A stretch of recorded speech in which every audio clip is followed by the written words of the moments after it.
All right, well, good morning, everyone. Bienvenidos. Thank you for attending and participating in our first full day multilingual conference. This is our first TODOS CUENTAN multilingual conference.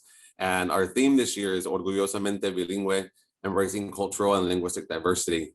In the multilingual department here in Edgewood ISD, it is very important for us that we're embracing all of our cultures that reside within our district and our community, and embracing everything that they bring with them. And we see them and their home experience as an asset. I'm the proud director of our Multilingual Services Department. I'm Joseph Rodriguez.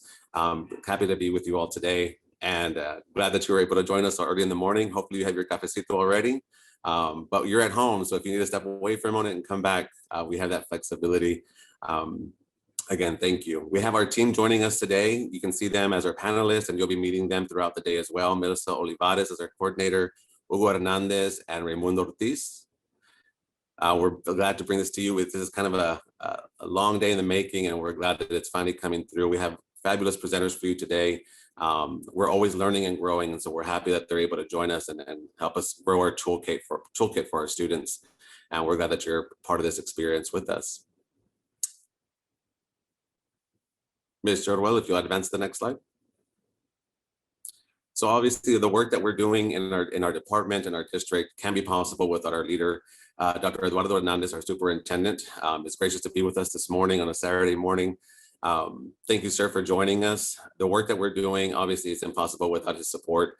Since day one, when he joined us in 2018, he was very explicit and very intentional about Edgewood ISD as a bilingual district, and it's really anchored all the work that we're doing. And so knowing that he put that out there for all of our faculty and staff was very important, because we know the work that we're doing for our students is what's going to be impacted. So Dr. Hernandez has 19 years of experience in working with various districts and in various departments, is a fearless leader, strong leader, very focused, strategic, and we're blessed to have him in our district and for joining us this morning. I'm not going to give too many words. I want to make sure he's able to share his message this morning, but I introduced Dr. Eduardo Hernandez, our superintendent for Edgewood ISD. Dr. Hernandez, the mic is yours. Buenos dias to everybody, and good morning. Look, I'm not even gonna, Mr. Rodriguez, I'm not even gonna speak from the talking points you gave me, because, you know, one thing with me is I speak from the corazón. That's just the way I am. I think you've already said my commitment to developing programs that, first of all, embrace what our children bring with them. I say that from a very special place. I remember being a young kid in kindergarten, and my teacher couldn't say Eduardo. And all of a sudden, it's your name's Edward. And I knew at 5 that didn't sound right. I still remember that, how I felt. And I was 5. And that always stayed with me through school. I didn't meet a Hispanic teacher until I was a 9th grader or 8th grader in middle school. That stayed with me. And so, you know, that was my journey. But I knew then that growing up and being proud of being able to speak 2 languages and everything that comes with it. You know, our language is the embodiment, the experiences of a lot of people. A lot of people who went through lots of great things, and also some things that they may not be proud of. And so these types of programs not only embrace our children, but it validates what they walk in with, the experiences, the beautiful stories that they bring with them. You know, one of our presenters today, let me say this, first of all, to our presenters, the staff that works for us in Edgewood, thank you. I see you every day trying to go out, support folks in our schools. Those of you that are joining the department in terms of Ray, thank you for doing that, because it adds to the intellectual capital that exists in that department. But to those of you that are coming in, as our speaker said, thank you for your commitment to being here on a Saturday. You know, teachers and principals that are here, this is important work. It validates us, many of us, you know, as leaders, as Latino leaders, as people of color. These types of programs validate who, not so much validate, but what they do is they say, I see you. And for us to go out and really support this work is extremely important. You know, we definitely want to make sure that we follow and that we develop children in the 3 pillars of the program, that being bilingual, biliterate, seeing high student achievement, and that we develop socio-cultural competence in our kids, and not just in our kids, but in our adults too. You know, we're existing in a world right now that challenges that thinking. Well, you know what? We're going to focus on enriching our students. And when the time comes, and as long as we're willing to fight for it, our kids are going to be at the forefront of that. But they're going to be so developed in both languages, whatever those languages may be. It's not necessarily just Spanish. There's also other languages too that are important. That's extremely important for our kiddos. And so I hope that everybody that has made the commitment to be today walks away with a few things that they will learn and embrace, and that they will commit to sharing. Don't just keep the learning, share the learning wherever you may go. That's extremely important.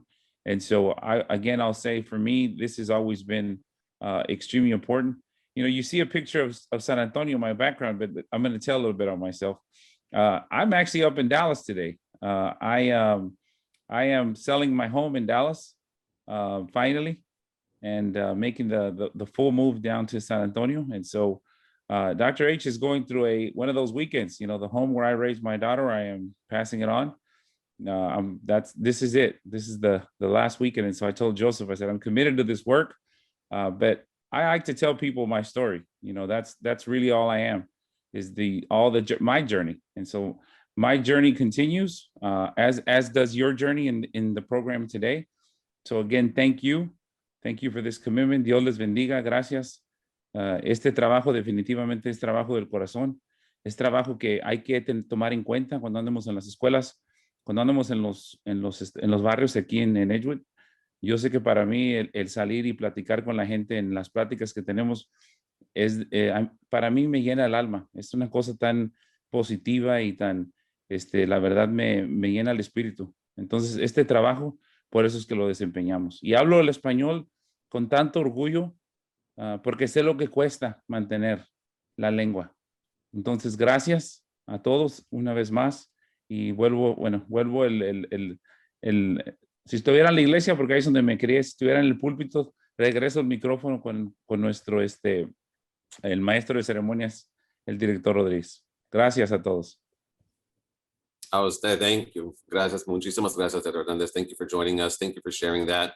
Again, you have a lot of things going on. We thank you for taking your time today to be with us. It definitely shows the value that you place in the department, the value that you place on our emergent bilinguals, and just continues to drive our work. So thank you for this morning. So before I bring up our keynote, again, we want to thank everyone. We know that everyone here values the emergent bilinguals and the assets they bring. It is very important for us, like I said, in the department, that we're always honoring the home experience and the home language of our students, and in making sure that they feel proud of who they are, their traditions, and that we build that pride every day. And so the work that we're doing within the department, to working with teachers, working with coaches, we know is for the benefit of our students, so that they leave our program and they leave our district proud of who they are, proud of being in Edgewood, and part of being part of the Latino culture, but also the other cultures that we have within the district. When Dr. Hernandez mentioned social cultural competence, it's about building pride within yourself, but also building awareness and appreciation for the cultures around us, and building them as better leaders of our community. I'm very excited to welcome Dr. Enrique Aleman as our keynote this morning, who's very gracious to participate and join our team and join our event today. Dr. Aleman is the Lilian Radford Professor in Education at Trinity University. He directs the Trinity Tomorrow's Leaders Program and co-directs the Center of Educational Leadership.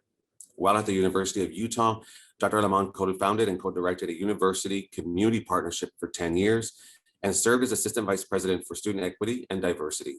He served as Department Chair and Professor at the University of Texas San Antonio for 5 years.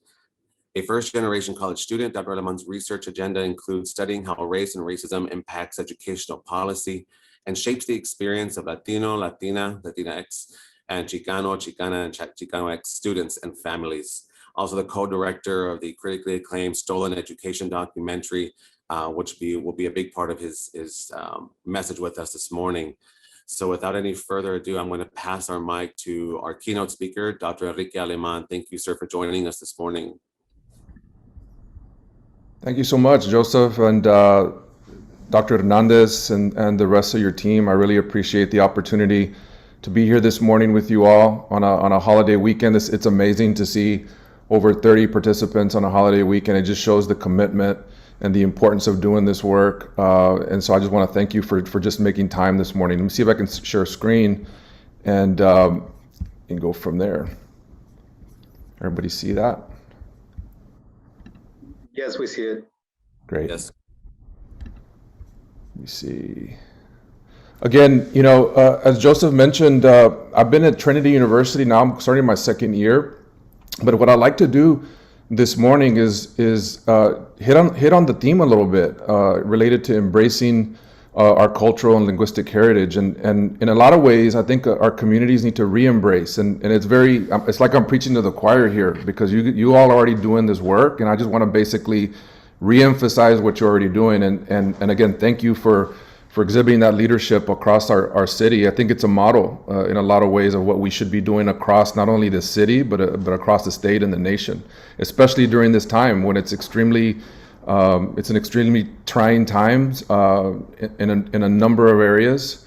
We all know about the racial reckoning that's been happening across the country.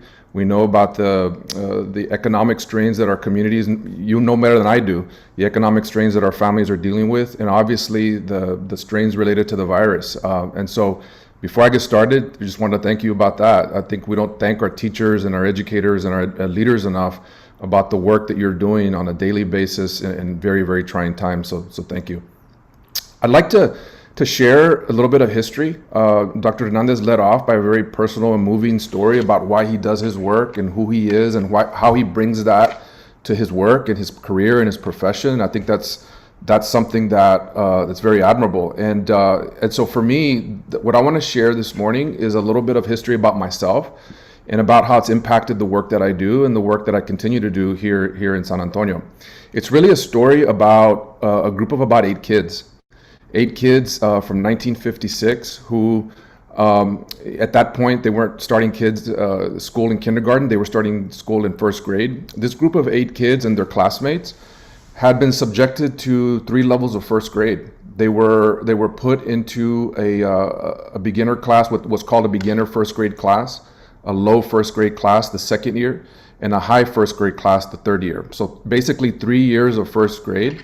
The district was doing that as a way to segregate within a school, and they were doing it based on this idea of language segregation. They were doing it in the sense that they were arguing that these kids couldn't be promoted because they didn't speak English.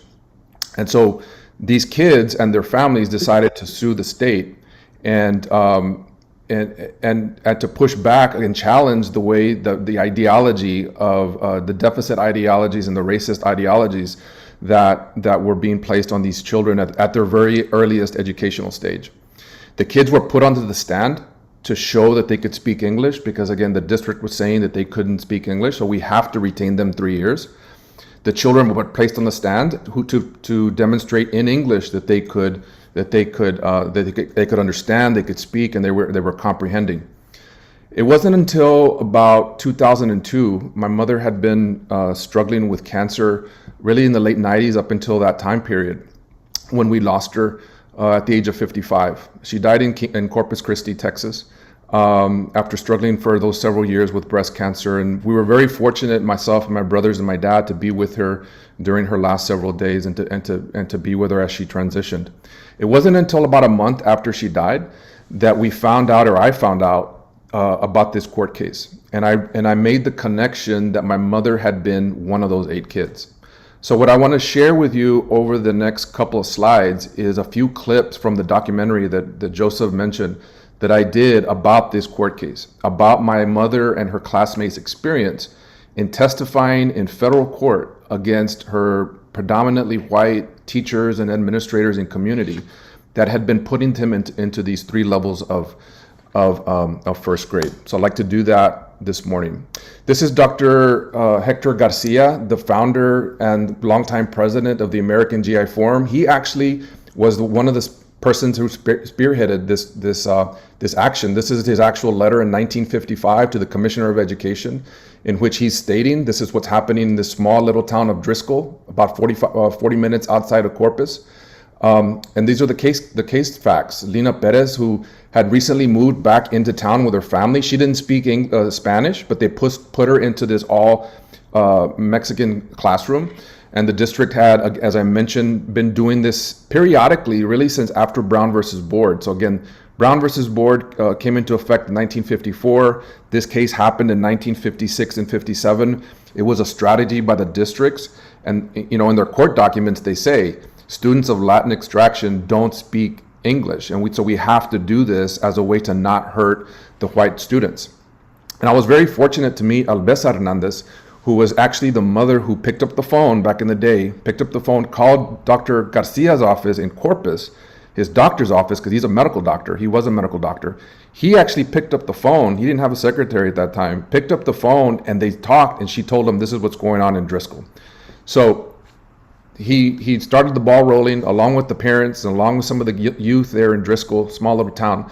And the strategy of placing children onto the stand, which had never been done before, placing children on the stand to demonstrate English proficiency as a way to challenge a racist policy had never been done before. And so again, it wasn't until after my mother died that I found out that she was one of the children that kind of really blew my mind as to why I never knew it, as to how youth kind of exhibit their leadership. The questions that, and ask as I learn more about this case, these are the questions that kind of resonate in my head. How can the Hernandez case be utilized to reclaim and retell our histories? Right now, as you know, across the state, there's a big fight, and there's legislative sessions that are being called so that we're not allowed to tell our histories. We're not allowed to claim who we are. So that's one of the questions that kind of drove me into doing this research. How can the Hernandez case help reframe policy research today? I mean, there's been a lot of scholars, and you're going to have some speak to you today, that have been studying the impact of bilingual education, the impact of having dual immersion programs, and making sure that we retain the home language. But I think the Hernandez case, again, this is from 1956. This is not anything new that we've been fighting for and that our communities have been fighting for. So the work that you and your team are doing and your schools are doing is extremely important. And the last question that I'll spend the most amount of time is, what does the Hernandez case mean for Chicano education today? I think we're in this moment, as we've been talking about, that it's really important for districts and for communities and schools and teachers like yourselves that are not allowing for a reframing of bilingual ed, a reframing of the importance of asset-based thinking, a reframing of the way that we engage our communities with pláticas and making sure that parents and community members feel like their schools are theirs. And so I think that's the other thing that I want to focus on as we go through the slide presentation is Hernandez taught us a lot. In 1956-57, Hernandez case taught us a lot about who we are, but it's also teaching us about what we need to continue to be. And so as we go through, I'll share some photos and some of the video with you.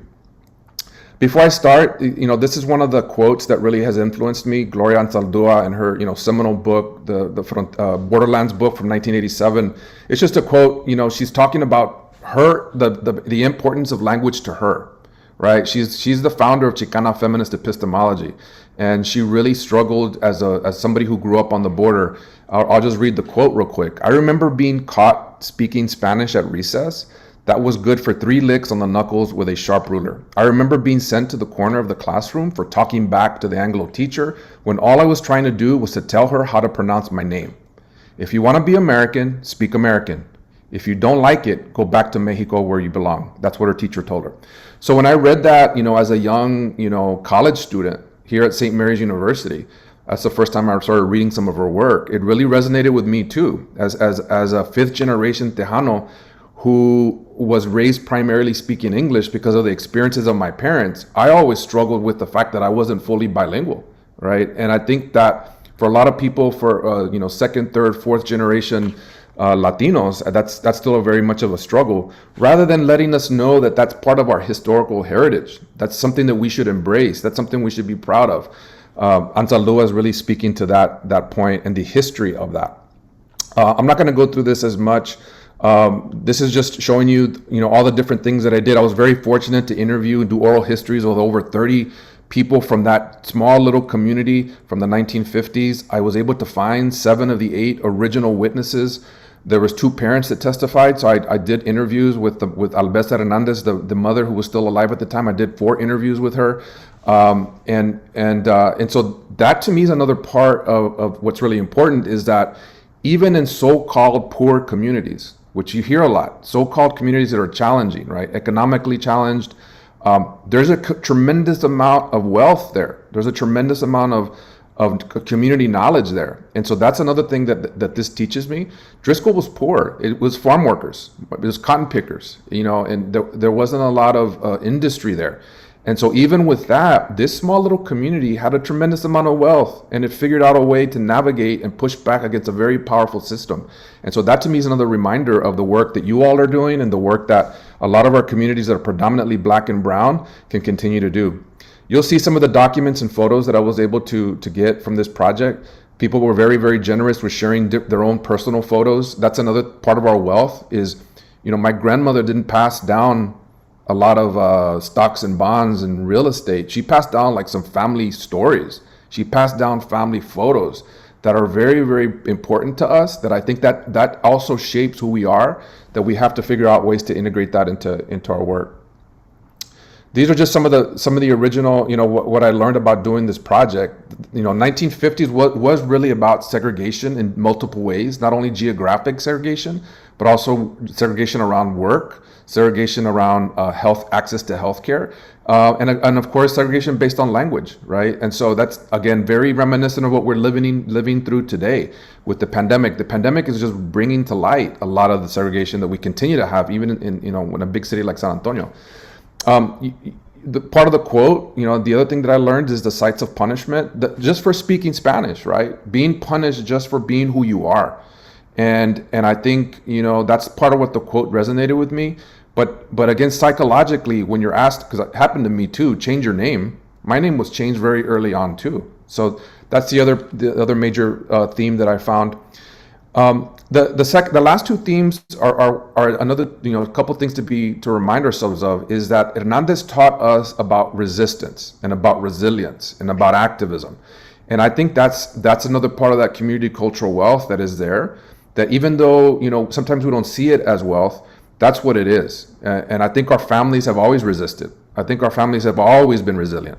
And oftentimes, we don't look at it that way, but our job, I think, as educators and educational leaders is to figure out that resistance. How do I tap into that resistance and make it something positive? My colleagues, Daniel Solórzano and Dolores Delgado Bernal in California, they talk about transformational resistance. Kids are going to resist. Young people are going to resist. Sometimes it comes across in a negative way. Our job is to flip it to be transformational. So transformational resistance and use it to our advantage. And I think the Hernandez case is an example of that. And the last thing, that was a major theme for me was this idea of how remembering these stories can hurt, but it can also help us heal. And so I think I was always asked, why didn't your mother tell you before she died about this case? And I don't think she was at a place in her life at the time to really share that. There was still a lot of pain associated with that. And so, fortunately, I was able to talk to the other people that are still alive as part of this. I think it was a healing process. And if we need anything right now, I think at this time is more healing and more humanity. And I think by sharing our stories and by acknowledging this is what we've been through, and validating people's stories, I think that's really, really important in the sense of seeing somebody's humanity and actually moving towards a sense of healing that our communities really, really need right now. This Driscoll, I'm gonna flip through this, but Driscoll was a very small town at the time. It's very much split across, like a lot of small towns. The railroad kind of signified this is where the brown people live, this is where the white people live. It was very, again, cotton dominated the landscape. My mother and her family were cotton pickers, just like my dad's family was. So that's still very much a part of the landscape. I don't have to show you, but whenever I show people, like Texas is a big place, and my colleague and my good friend, Dr. Vanji Aguilera, San Antonio born and bred. She's like, I don't go below 90, below I-90. Like that's the South to me. So Driscoll's again close to Corpus. I grew up in Kingsville, which is a little bit close, about 10 minutes from Driscoll, and so it's very much a part of that area of the country that is rural, that continues to struggle with segregation, and that's just part of the context of which this case came from. So let me share the first 3-minute clip for those of you who haven't seen the film, just to give you a sense of the documentary.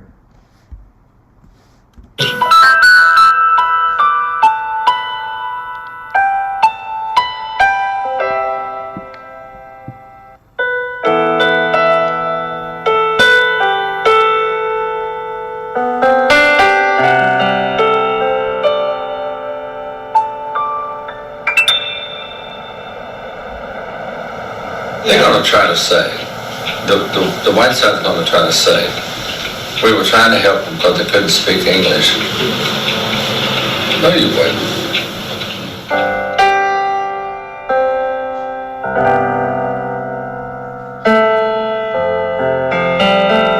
Why do you think they would want to say that, though? To cover their actions. You're not going, you know, if you know you were dead wrong, some of them old folks are not going to admit that they were wrong. They need to justify their actions.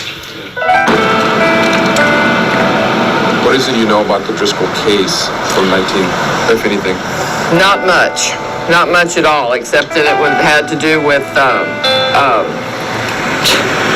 I'll say the word here in a minute,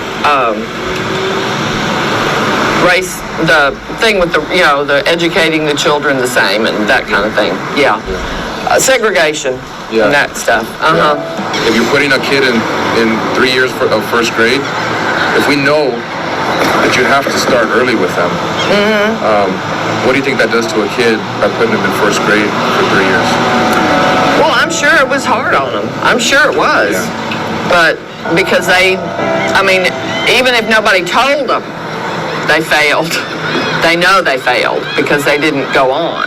I'm sure that it was, but very hard on them. But would it have been a greater disadvantage to send them on through school when they could not read or write? You know, where they dropped out in the 6th grade.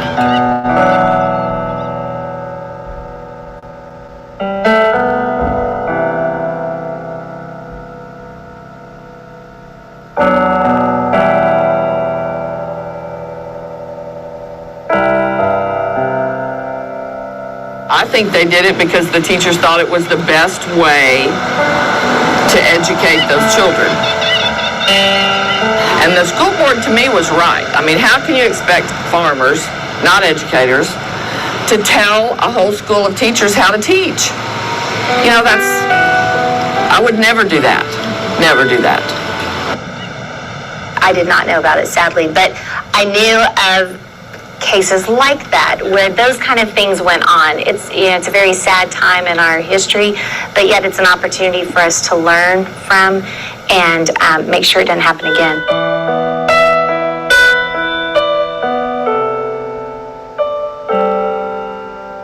Our kids do very, very well. And I see people struggling with the at-risk population. Driscoll is, 80 or more percent economically disadvantaged. We have an extremely high percentage of Hispanic kiddos, and those are the typically targeted at-risk kids. And we do very, very well with them. And I tell people all the time when they ask me, well, what does it take to teach here? Well, it's hard to teach in a district like this. Only because when you have an affluent community, you can pretty much just show up sometimes because some of those kids, they're self-learners and they can, you don't have to necessarily work as hard. But with our kiddos, you do. And we have just brilliant students.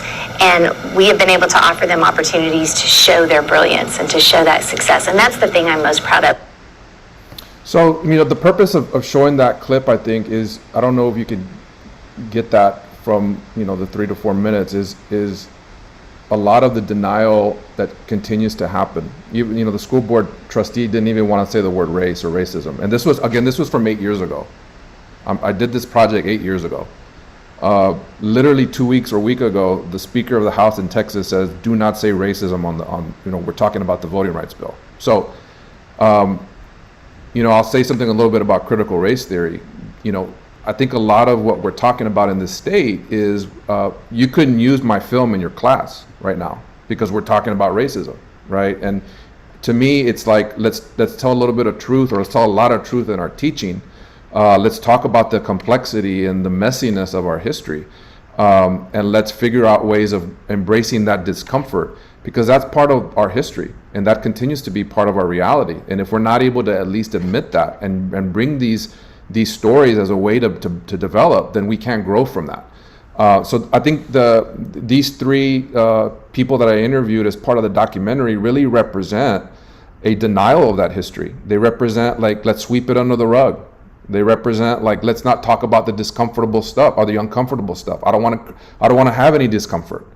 And language has always done that. The fight over language and what language you can teach and can speak and can use has always been part of the educational struggle. And so again, I just want to thank you all for being involved with that struggle. It's extremely important that people say there's a benefit. We know that there's a research-based benefit. We know that there's a benefit to doing this work, because there's people out there right now, and these three interviewees kind of represent that, of not wanting to talk about this is what our schools have often been about. The theme, that I share now is really related to corporal punishment. A lot of the stories that I heard were people being paddled, people being made to feel inferior, young people. I shouldn't say people, young people, 5, 6, 7 years old, being made to feel that way. A lot of the documents equate Spanish with retardation. Those are the arguments that the legal cases were being made about, were about retardation. And actually, by having Spanish-speaking kids in the same classroom with English-speaking kids, you're actually going to retard the English-speaking kids. You're going to slow them down. You're going to hurt them. And again, that's a major narrative throughout our history, and that's a major narrative right now that continues to be very pervasive across policymakers. And so what the stories for me they show when I do the oral histories is that 60, 70-year-old people who went through this in the 50s it felt very hostile. They felt hated. They got hurt by being in their schools. And what I heard this morning from the introductions is like, no, we're trying to create a space that's welcoming, that's loving, it's humane, right? And that's a very different perspective that these young people, but there are places that are still like that, that are doing that. So I'm going to share a clip that just demonstrates what this looks like, that the oral histories kind of brought about. Mrs. Wilson too, I mean, like teacher, she's the one that get in trouble and then she'll put your hand with a ruler. That was for speaking Spanish? Even speaking Spanish, yeah. Even on the school ground, you spoke Spanish and the white kids would turn you in, you would get the paddle then, in the school grounds. But in the room, la rula.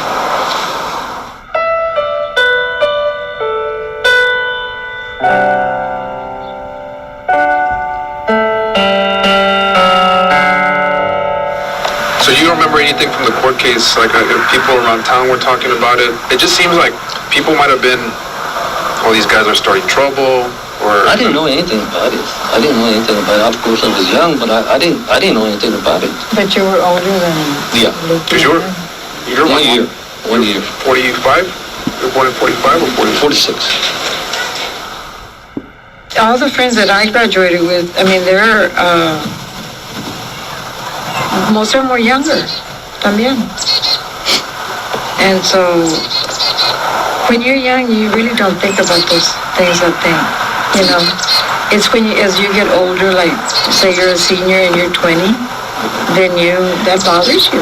To this day, I can walk in a room and I feel, because we hang around with a lot of white people.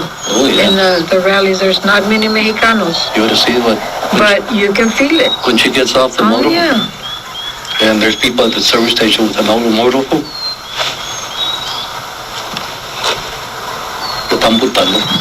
Yeah, it's really weird. I mean, even here in Fredericksburg, visiting one of the parks there, I've had bad experiences, and I can feel. Why? Because they don't expect you to be driving a nice motor? Yeah. You're Mexicano, and sometimes they think he's gringo, and what am I doing with, somebody like that? Little do they know that he's more Mexican than I am. First grade. We were speaking Spanish as kids would when, you're playing. And she was really angry. There were 2 or 3 things that we had done that day. So she lined us all up. We had to extend our hands. These are like first graders, right? Little 7-year-olds. And she went down the line with a ruler. And we each got 3 whacks. And of course, some of the kids are crying. I was trying not to cry, but I heard everybody else crying. It's really traumatic. And especially for speaking Spanish, it's not like you can just switch it off and say, oh, I'm not going to speak Spanish. It's who you are. And even in the playground, we would be running around and shout things in Spanish, and we would get punished. And I'm talking first, second, third, fourth, fifth. Ya by 6, si no aprendiste. You were more careful, yeah. From your perspective and looking at some of the work that you've done, has it changed at all, or has it changed much for Latino students specifically? Specifically for my work with my dissertation, and my research was on bilingual students and how they were continually overrepresented in special ed, and a lot of them were based on language because they had a language disorder. And there's been cases from the 1970s, some of the special ed cases in out of Arizona or California, where parents sued the district, similar to the Driscoll case, but because the students were being placed in bilingual special education programs, because they were being tested in English and considered mentally retarded. From my research, 30 years later, it's still consistent that students are overrepresented in special ed. They are being placed in special education, sort of through what we call or what we would consider like social constructions of disabilities based on language. So again, the takeaway for me on this is segregation and policies that have meant to target Spanish-speaking students and to segregate Spanish-speaking students has always been a major part of our educational system in Texas. What I love about the work that you all are doing and that you're thinking about doing and continuing to create systems and programs that push back against that and challenge that. Not enough districts have done that, but I think that has always been part of the DNA of our educational systems, just like school, and I'm talking to Edgewood, just like school funding and equity has been a part of our DNA as a public school system, so has the way that language has been used to segregate and to disadvantage certain communities. And so in that way, I hadn't thought of it that way, but Edgewood has led the effort in fighting and pushing back against school finance inequity. And I love the fact that you're pushing back and leading the way on these bilingual ed and valuing home languages the way that you do. The last kind of clip that I wanted to show you is, again, looking at the wealth, the cultural wealth in the form of activism and resistance and leadership.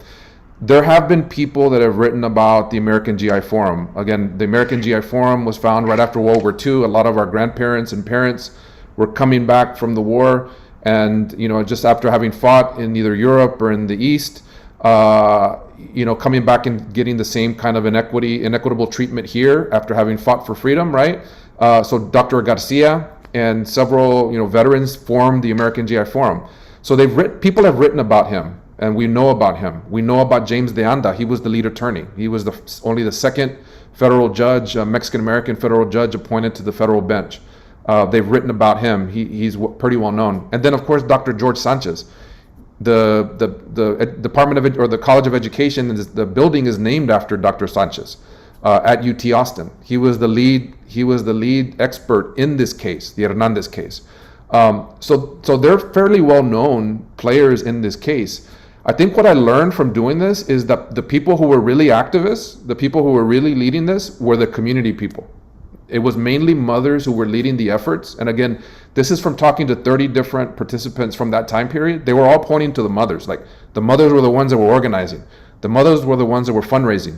The mothers were the ones that were telling parents, you need to get your kids as part of this case. So I think that's a major finding for me. It's a major theme that we have to remember, that even though you might not look like a traditional leader, there are leaders that we need to tap into that are there. And teachers know that. And school principals know that who their leaders in their communities are. Sometimes people don't see themselves as a leader. We have to say, hey, you are one of the leaders. But I think that's a major finding for me in doing this work.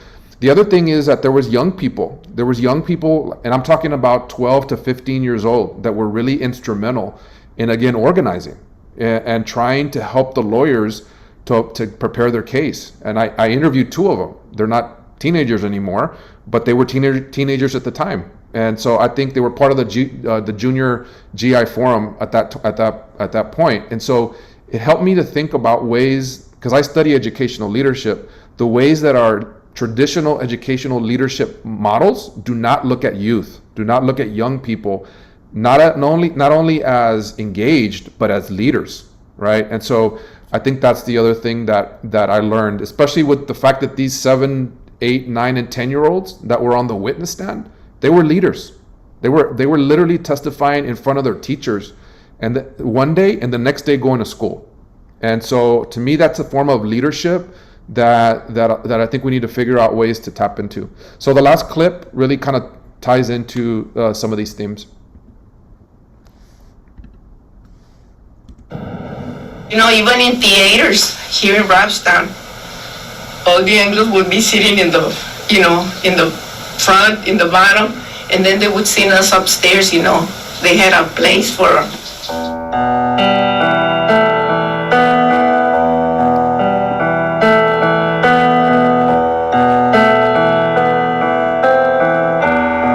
when the men wanted a haircut, if they went to Bishop or wherever they went, if it was an Anglo's barber shop, they couldn't go in there. They have to go somewhere else to get their hair. Well, another, Mexican American, they would do that. Life wasn't easy for us. I don't think we had time to think, things like that. My brother died in 50, and my dad in 55. I mean, before that, we used to work. He would take us to the field, and we would pick cotton. He would go to West Texas, and we would go and pick cotton, chop cotton before that, during the summer. So. How was that? The work was hard? The cotton work? It was, but I guess we were used to working there so many years that, I'm not ashamed, if I had to go and pick cotton, but I was telling my brother, I love to see those fields, white with cotton. But I think that if I bend over, I wouldn't be able to get up, at my age. When Miss Cindy told me, about the case, I said, well, I heard that the GI farm was involved, and there were ladies that belonged to the GI farm, but we didn't know what was going on, because all we did was work. As each of the rules change, for example, in 1949, Texas State Superintendent of Public Education sort of sets a policy forcing schools to desegregate on the basis of race, that then schools respond by implementing new strategy. Then we're going to segregate on the basis of language. They have no linguistic ability. So now we have trustees agreeing, yes, they're Spanish speakers, they need to be separated. IQ testing, another great example. Courts find that IQ testing cannot be used as an excuse to separate students. They invalidate IQ testing results for Mexican American children. So then we see school districts turn to culture. It's their cultural deficiencies. There's problems with the cultural attributes of Mexicanness. So for that reason, we need to track or separate Mexican American children. So as the rules change, trustees and administrators find ways to create policy that still meets the interests of the larger community, right? Of those who are in power and in control in communities. And in the case of Driscoll, farmers who own the land, who owned the community, who were on not only the city council but on the school boards, had power and the control, and were able to make these decisions. So again, the tremendous amount of, I feel very proud that my grandparents were one of the families that sued, and that they felt that they could trust Dr. Garcia and James de Anda, the attorney, to put my mother and actually 2 of her other sisters on the stand.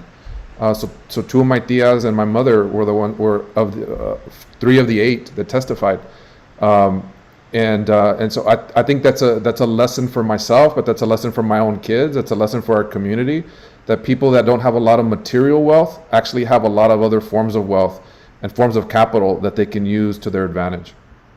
And so this is the last slide. This is my mother's 3rd grade class. That's her at the top right. And I wanted just to share, one of the most eye-opening things was to see her testimony in writing, or in black and white. Again, she had died several years before I found this, but she was actually found out she was the first out of the 8 kids. She was the first one to testify. They called her to the stand first. And so in each of the kids' cases, the judge threatened to put them in jail if they didn't tell the truth. And he didn't do that with the other people who testified. He just did that with the little kids.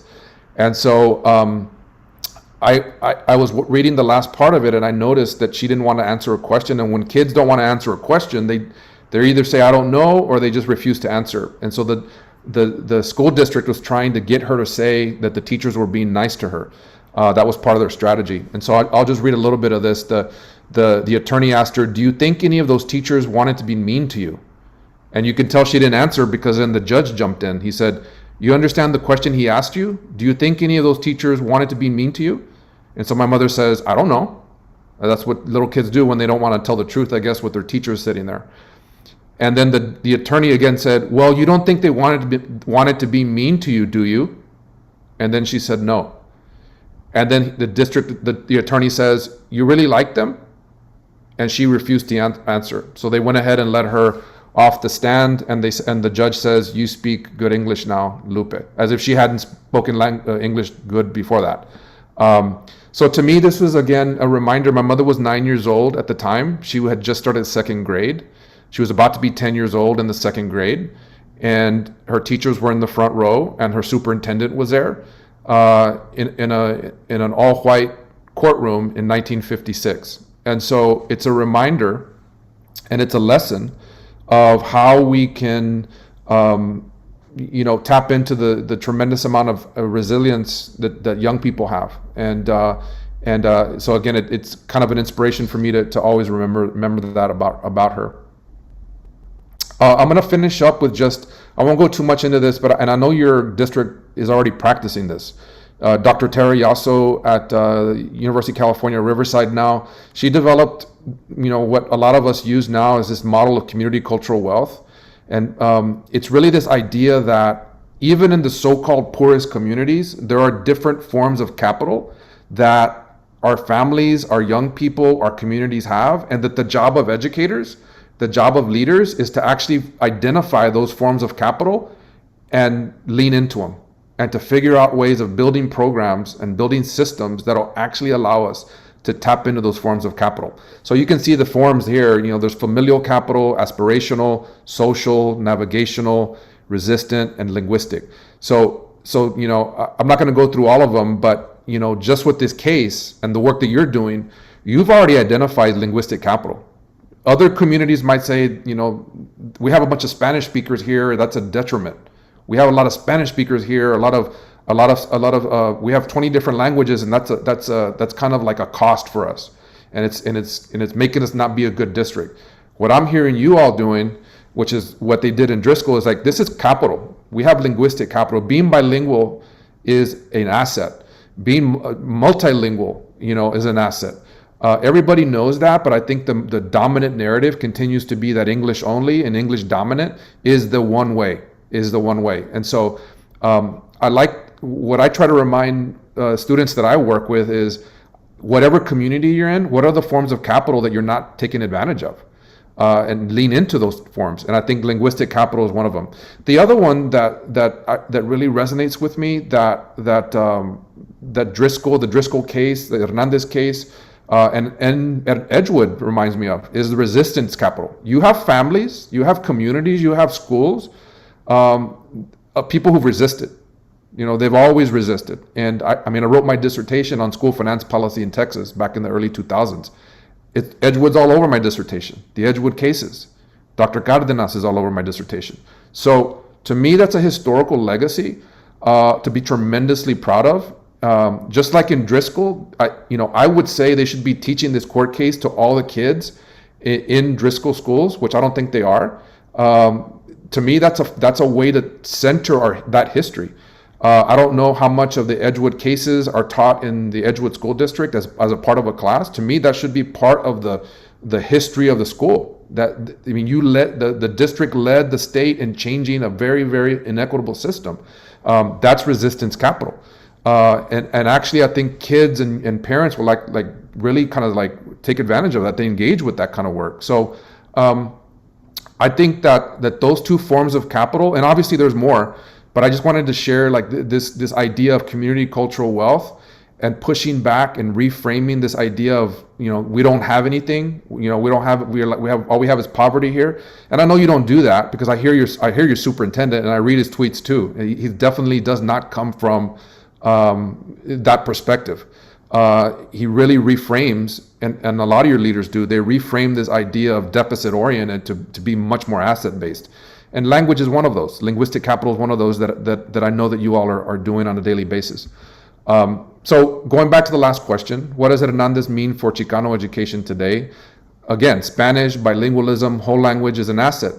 And I know you all are asking the question, how does bilingual ed policy, how do our programs, how are they asset based? How do we kind of engage with this? I was very, very happy. I was on Twitter yesterday and I was able to see the ribbon cutting for the Winston Intermediate School for Excellence, WISE. I love the WISE. Winston Intermediate School for Excellence. And two little kids, there were 3 kids that read, but 2 of them, I think they were in 3rd grade, right? They read a poem in Spanish in front of a big group of people. And to me, I immediately thought of the kids from 1956 Driscoll would have been the same age. They would have been the same age. They were in 1st grade, but they should have been in 3rd grade or 4th grade. And so, it hasn't been that long ago that this case happened, but I think, I felt very happy to see that the state and the district is doing that kind of work.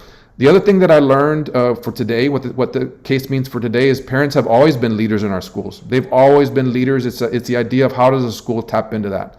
Our communities have living legacies. There are people in your community right now walking around that are living legacies. The question becomes is how do you forefront those experiences? How do you bring those experiences into the school? And the last point that it made me think about is teaching and your leadership as a humanizing pedagogy impacts children's lives. Probably one of the biggest takeaways from doing all these oral histories with 70 and 80-year-old people is that this time period continues to be part of what impacted them, for the good and for the bad. And so the question becomes, especially the times that we're living, how do you humanize the people that you're working with? And again, I know your superintendent leads on this also. This humanizing leadership, humanizing pedagogy. We need it more than ever, as we all know. And so I know that that's something that the Hernandez case really resonates with me and how they tried to humanize that.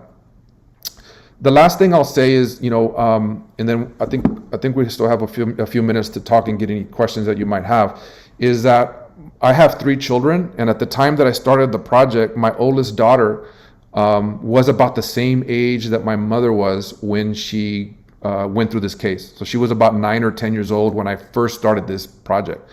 And so I talk to my kids all the time. Unfortunately, they don't know my mother because the 2 older ones were alive, but they were very little when she died, and then the little one was born after she died. So, part of what my wife and I have always tried to do is that we don't want them to forget my mother, right? That's something that really still hurts my heart a lot, the fact that she was very young when she died, and my kids were not going to have a relationship with her. So I wanted my oldest daughter, being the same age that my mother was when she testified, to have some part in the project. My daughter's name is Gemma. My mother's name is Guadalupe. And so, Gemma was very artistic at the time. She still is. And I was very fortunate to have a friend, a Chicana artist in Salt Lake City, where I was living at the time, to work with Gemma to do an art project so she could represent what she was hearing. I was doing all these interviews, and then I shared some of those interviews with Gemma and Ruby, the artist. And I asked them, what are you hearing in these interviews? What are the stories that really resonate with you as a 9-year-old as you're listening to these stories from the 1950s, and work with Ruby to do an art piece that you can make sense of. And so they did a portrait for me. And by listening to these stories, they listened to the stories and they got all these pictures that I was sharing with them. And so this is the work that they came up with. And to me, this is part of a humanizing pedagogy, and it's part of centering our stories. And it's part of valuing, where we come from, being proud, going back to the theme of the conference, being proud of our legacy and our heritage and our language. And so this is the project that they did. This is my mother and this is Gemma at the same age when she was doing the project. And the next picture is Gemma with Ruby Chacon, the artist, in her studio in Salt Lake City as they were working on this project, listening to the stories, looking at the photos, and came up with this really cool project of a portrait that I now have in my home. So it represents, the little girls. That's my mom and Hema at the same age at the very front, but the little girls that testified right behind her. You see some of the cotton in the cotton that represented the cotton picking and the farm working in the clouds. You see the railroad tracks on the right-hand side, that again, the stories of segregation that they were hearing, and the railroad segregating the sides of town. And then you see the farm workers in the field picking cotton. So this is one way that I think a 9 or 10-year-old was really able to identify with her grandmother's story and was able to represent it in the form of art. And so I think the more that we can help our young people not only be proud of who they are, but identify and figure out a connection with their ancestors, with their elders in their community. That's part of what I really was trying to do with the project also, and it's something that I think is really important for our community. I'll leave my email there. If anybody wants to reach out, has any questions, I'm at Trinity now, so that's my new email, and then my Twitter for those who want to follow. And again, I want to just thank Joseph and the team and Dr. Hernandez for inviting me to come out today, and hopefully this is helpful as you start the conference today. Yes, sir. Thank you, Dr. Aleman, for kicking us off in the right direction, really sticking to our theme, and the story that you share really embraces what we were trying to do this morning and today with our conference. So thank you for that. Participants, please chime in through the chat, or Roel, if they're able to unmute themselves. We do want to have some time for questions, or just an opportunity for you to share anything that resonates with you from our morning's keynote. We want to give you that opportunity. So you may do that at this time. While we're waiting for people to chime in, Dr. Aleman, just thank you for again, sharing this story with us. It's hard not to listen and not get emotional every time that you hear it. When you think of what happened to children so long ago and at such a young age, just the inequity that was there, it's heartbreaking.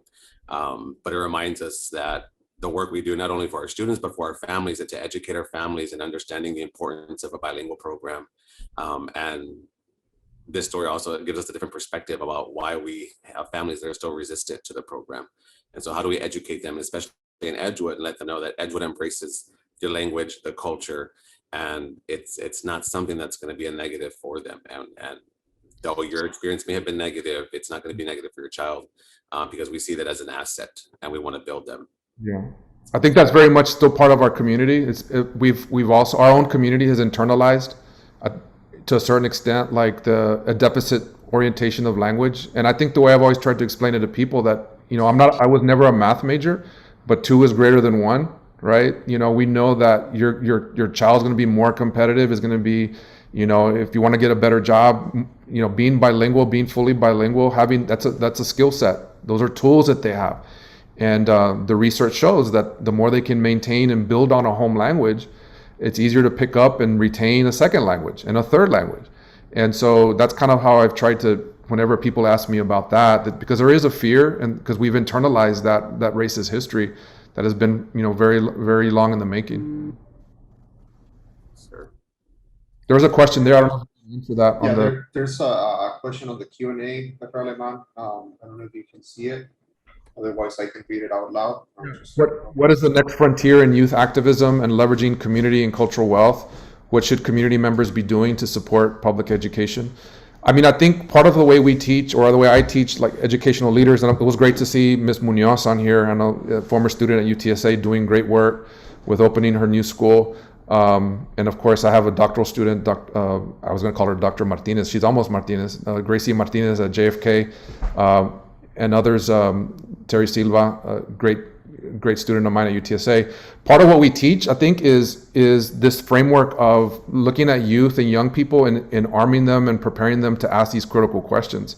I think that engaging them in the discomfort is one of the ways, and it's hard to do it when you have such a very stringent testing regime that you have to push up against.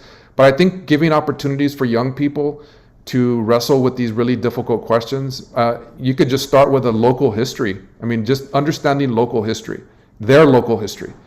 There's so much to unpack there. There's so much to wrestle with. There's so much to be proud of. Like I said a minute ago, that Edgewood has led the way, and organizations have come out of Edgewood.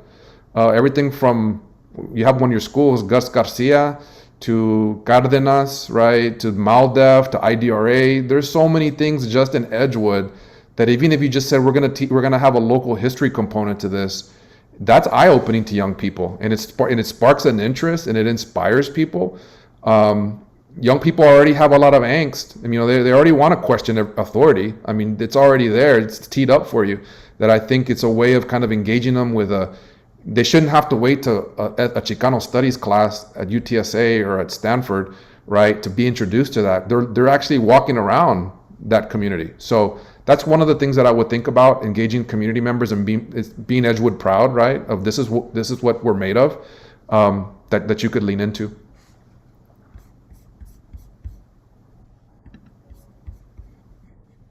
Still have a few minutes left. If anyone wants to jump in and ask a question from the attendees, all you have to do is raise your hand, and then we can allow you in to ask any questions or make any comments. There was a couple comments about the art. That's another way, like engaging youth. Like not all youth. For 10 years, I did some community-based work in Utah, and I'm trying to start some work here too with young people, because I think, like I was one of those, just tell me the 10 things I have to do and I'll check them off, and I'll do the work you tell me. But not all, you guys know this, not all kids learn that way. And so we started working with kids who were really artistic and wanted to get their work out creatively. And so I think art, music, are other ways that you can let it come out in different forms. The question becomes is, how do you sustain that type of work? So I mean, filmmaking, right? That's another thing that young people like to do. The technology part of it, it engages them. You're actually teaching them like college readiness skills by asking these questions. That can be a form of research also. It doesn't have to be a research paper only. Obviously, we want you to be a good writer too, and be a critical reader, but it can come out in different forms. And so the art, the film, I mean, I think that's ways of engaging different audiences, and that's young people and parents, that I think using the technology, that's something from the pandemic that we can learn from, using technology in a way that can engage those segments of our community that haven't been engaged as much, and do it that way. There's another question through the Q&A. Oh, yeah. My apologies. There's another question through the Q&A. Great question on activism can lead to moments of burnout. What sustains you in this work? How do you practice self-care? That's a great question. And I mean, we see all over the city, all over the country, state, what's happening given the times that we're living in, right? Shortages on teachers. I mean, people are leaving the field. First of all, you don't do it alone. Whenever I've done community-based work or this kind of social justice work is always about struggle.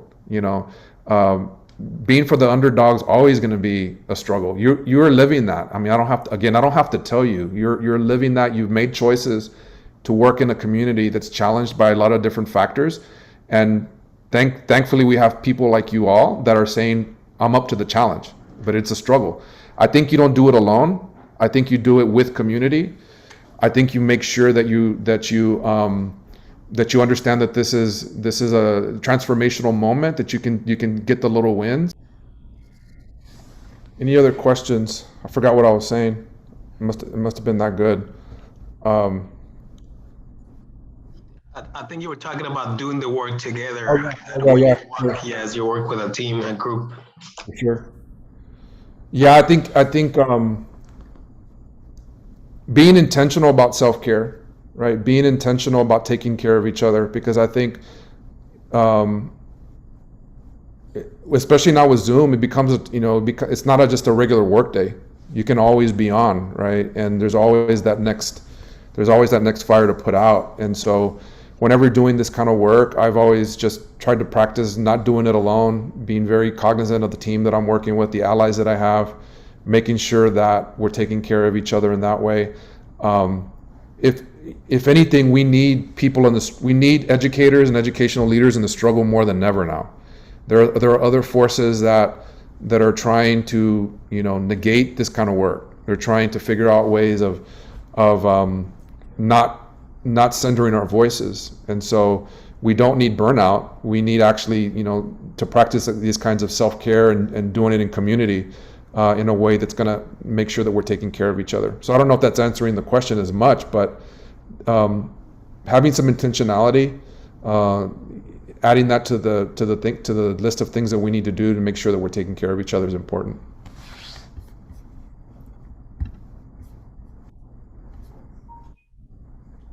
Dr. Aleman, this is Hugo. What will be a message that you could share today with teachers in Edgewood? I know that we're going through many struggles in many different ways because of the pandemic, because of many challenges. What will be a message that you can share to our teachers, to our staff today? That's an easy one, Hugo. I know, sir. I know. I don't want to put you on the spot. Yeah. No, I think again, I would look at our families that have come before us, right? And I find a lot of inspiration of the times that people have struggled and been resilient. And again, this court case from 1956, 57, they did all the organizing, all the fundraising without technology, without a lot of money, and they figured out ways to push back against systems that were not going to be friendly to them. And they did that, I think, because they knew who they were. I think they knew who they were, and they were proud of who they were. And even though the larger society didn't care for them, we're trying to dehumanize them. That's what that is. When you do that to children, you're dehumanizing them. And I think they figured out ways, they understood their own humanity. And so even if it means reminding yourself or figuring out ways to remind your staff, to remind your team of your humanity and the importance of why you're doing what you're doing, to me that's tremendously inspirational. Even though a lot of stuff's coming at you, intentionally reminding yourself and valuing the people you work with, because life's short. I mean, we've all lost family members and friends, during this time period, myself included, and if we don't take the time to be thankful and remind ourselves who we work with and the importance of our work, then it can get extremely overwhelming. So that's the one thing that I think that I would do. I'm just very thankful to be able to talk to people from Edgewood. I think I hold this district and its community at a very high level of esteem because of the history of it. And I know people who are from there. They're the best people, right? They're the best. You have the best community there. And I think that reminding yourself of that when the times are tough, I think is important.